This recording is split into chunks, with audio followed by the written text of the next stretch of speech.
नमस्ते। आज बाराबलुतेदार फाउंडेशन के सभी हजारों कार्यकर्ताओं के साथ हम भारतीय जनता पार्टी में प्रवेश किया है हमने सभी ने, और हमारे साथ ही अपने सभी के चहीते सम्मानीय सुनील जी गायकवाड़ साहब, उनको भी अपने ही पार्टी में फिर से और क्रियाशील होने का उनका ही पार्टी से जुड़ने का काम हुआ है। हमने मालेगांव के सार्वजनिक विकास के लिए, सभी घटकों के विकास के लिए हमने भारतीय जनता पार्टी में ये प्रवेश किया है।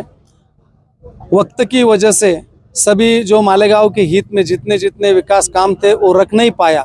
आने वाले दिनों में जब और एक कार्यक्रम है उसमें मालेगांव की हकीकत, मालेगांव में क्या क्या ज़रूरत है, इधर के कुछ किसानों के प्रॉब्लम रखे, लेकिन उधर गिरीश भाऊ जो है वो मोदी जी के सबका साथ सबका विकास, इसको ध्यान में रखते हुए सभी जाति धर्मों के लिए गिरीश भाऊ का बहुत सारा काम है। उन्होंने जामनेर में दफन भूमि का काम सुलझाया है, वह स्कूल बनवाई है, वह हॉल बनवाए शादी के लिए, समाज मंदिर बनवाए, इसीलिए उनको 7 बार चुन के दिया है। उनका काम सर्वसमाविष्ट है, सबको लेके चलना है। वैसा ही काम उनके रास्ते पे चलते हुए अपने मालेगांव के लिए मेरे को उधर के इलाके में जो काम करने, सबसे पहला गिरीश भाऊ के माध्यम से, जैसे जामनेर में उन्होंने दफन भूमि का काम किया, वैसे ही गिरीश भाऊ को लेके सीएम की तरफ से मैं दफन भूमि का काम का प्रस्ताव रखने वाला हूँ। आने वाले दिनों में वहाँ के 2 रास्ते, स्कूल जैसी जामनेर ने बनाई है वही पैटर्न से यहाँ बनाएंगे। और आने वाले दिनों में मालेगांव को जो बदनाम किया है वो जिहाद की वजह से, मेरे मालेगांव के मुस्लिम भाई काम देखते हैं। मैं अपक्ष से खड़ा रहा, मेरा काम देख के मेरे को इस चुनाव में कांग्रेस के सभी, राष्ट्रवादी कांग्रेस के सभी उम्मीदवारों से ज़्यादा वोट दिया है। इसलिए मालेगांव की, उधर की रमजानपुरा की, मालेगांव के मध्य की भी बहुत सारी जवाबदारी मुझ पर है। मैं बड़े जवाबदारी से, आज वक्त की वजह से सब बातें रख नहीं पाया, आने वाले दिनों में उधर के भी कुछ जो बड़े बड़े काम है वही मैंने ध्यान में रख के वो गिरीश भाऊ के माध्यम से शासन की, मुख्यमंत्री की तरफ से वो भी अपने मालेगांव के हित में करने वाले, अपने मालेगांव के। अच्छा, मालेगांव जिला को लेकर के कई बार आवाज उठी, आज आपने फिर से मालेगांव जिला की मांग की है। मालेगांव जिले की मांग तो बैरिस्टर अंतोले 1982 में जब थे तभी मालेगांव जिला उन्होंने डिक्लेयर किया था, लेकिन कुछ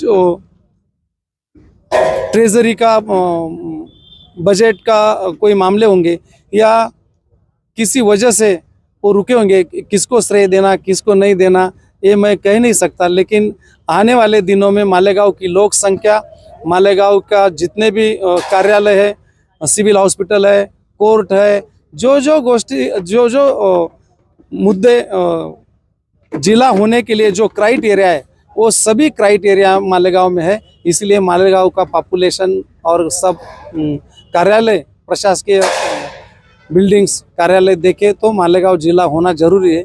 यही मांग जनता की है, वही मांग हमने भी वहाँ रखी है। कारपोरेशन इलेक्शन के लिए मालेगांव मध्य के लिए आपने क्या सोचा? कारपोरेशन इलेक्शन के लिए आज तक तो मैंने कुछ सोचा नहीं है।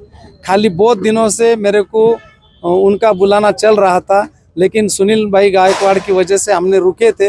हमने दोनों ने साथ मिलके जाना ये तय किया था। आज हमारा प्रवेश हो गया है।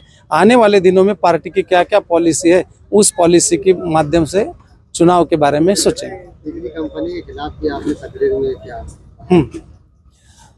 वक्त की वजह से उनके जो माइनस पॉइंट है वो रख नहीं पाया, लेकिन मेरे ख्याल से जहाँ 50% से ज़्यादा 5 साल कंटिन्यू बिजली के लॉसेस होते हैं, चोरी होते हैं, उस शहर में खासगीकरण होता है। अपने शहर में एक ही बार 51% हुआ था, हमेशा 42, 41, 45 ऐसी वीज गलती यानी से वीज चोरी थी।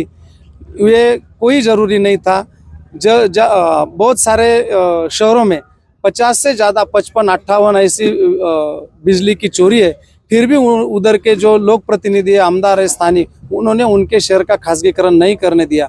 ये बात मैंने गिरीश भाऊ महाजन के सामने रखी कि हमारे यहाँ भी वैसे हम मालेगांव के तो खासगीकरण कंपनी आ नहीं सकती थी, लेकिन वो आ गई, ये अपना सभी का दुर्भाग्य है। यही बात मैंने गिरीश भाऊ के सामने रखी है, आने वाले दिनों में देखेंगे।